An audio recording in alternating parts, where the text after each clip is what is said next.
Mtoto wa mbu alipokuwa akapata ukomavu, mbawa zake zikapata nguvu ya kuweza kupaa, kuruka. Siku hii baba yake alimruhusu atoke aende kwa wanadamu, huko aende akajitafutie chakula chake mwenyewe. Siku hiyo mtoto wa mbu alitoka kwenye makazi yao, akaruka kwa mbwembwe na mbawa zake, akistarehe kupaa mwenyewe. Siku ile akatoka kwenye madimbu ya kwao, akaenda waliko binadamu, kwenye majumba yao. Alipoingia kwenye nyumba za binadamu, akaanza kudanda katika mili ya watu mmoja baada ya mwingine.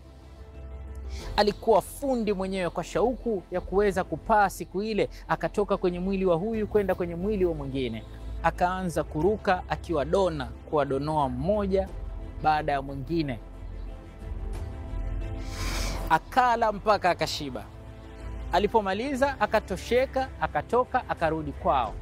Alipofika nyumbani akapokelewa na baba yake. Baba yake akamuuliza yule mtoto, je, ulifanikiwa kupata chakula? Mtoto wa mbu akamwambia baba yake ya kwamba ndiyo, nilifanikiwa kupata chakula kule nilikokwenda. Mtoto wa mbu akaulizwa swali la pili na baba yake, vipi huko ulikokwenda?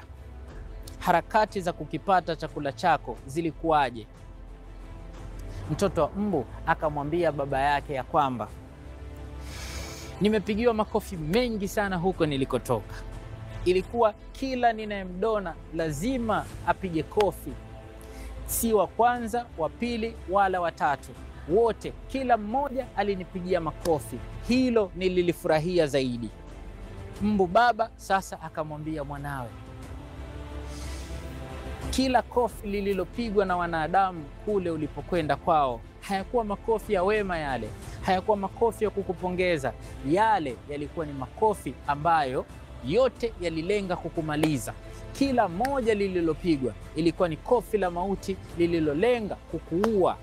Hivi leo binadamu wengi huishia kwenye anguko baya kwa kushindwa kujua tofauti ya kofi la wema na kofi linalokusukuma kwenye anguko na mauti, kofi la kinafiki.